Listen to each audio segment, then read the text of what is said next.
Hello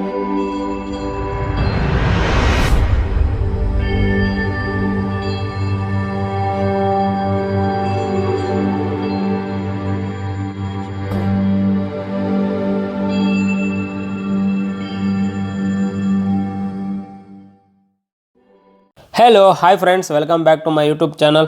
hi అండి, అందరూ ఎలా ఉన్నారు ఫ్రెండ్స్? ఈరోజు అయితే మంచి కంటెంట్ అయితే మీ ముందరకైతే రావడం అయితే జరిగిందండి. దానిలో భాగంగానే అమెజాన్కి అయితే మనమైతే విజిట్ చేసామండి. ఈ అడ్రస్ వచ్చి బెంగళూరులో దేవనల్ దగ్గర అయితే వస్తుందండి.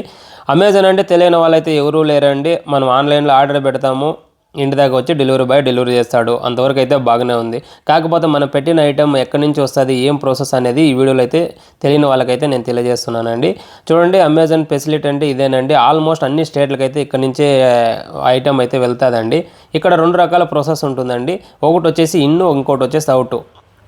ఇన్ అంటే ఏమీ లేదండి, మనం అమెజాన్లో ఏం ఐటెం చిక్కుతుందో ఆ ఐటమ్ టోటల్ మన ఓన్ సొంతం అయితే యావది కాదండి. థర్డ్ పార్టీ అంటే దానికి సంబంధించిన ఓనర్ల దగ్గర వీళ్ళు కొంటారు. వీళ్ళ కమిషన్కి, వీళ్ళ రేటుకి వీళ్ళైతే వాళ్ళ యాప్లో అమ్ముతారండి. వీళ్ళ యాప్లో మనం చేసిన ఐటమ్ యా స్టేట్ నుంచి మనం చేసామో అడ్రస్ సంబంధించిన వెహికల్ ఇక్కడ ఒకటి ఉంటుందండి. ఇక్కడ నుంచి డిస్పాచ్ అవుతుంది. మీ లోకల్లో యావది అమెజాన్ ఆఫీస్, స్మాల్ ఆఫీసులు ఉంటాయండి, లేదంటే వెండర్షిప్ ఉంటారండి, వాళ్ళ దగ్గరికి పోతుంది. వాళ్ళు వచ్చి మీకు డెలివరీ చేస్తారండి. అంతేనండి. ఓకే అండి, ఈ వీడియో కనుక మీకు నచ్చినట్లయితే లైక్ చేయండి, షేర్ చేయండి, కామెంట్ చేయండి.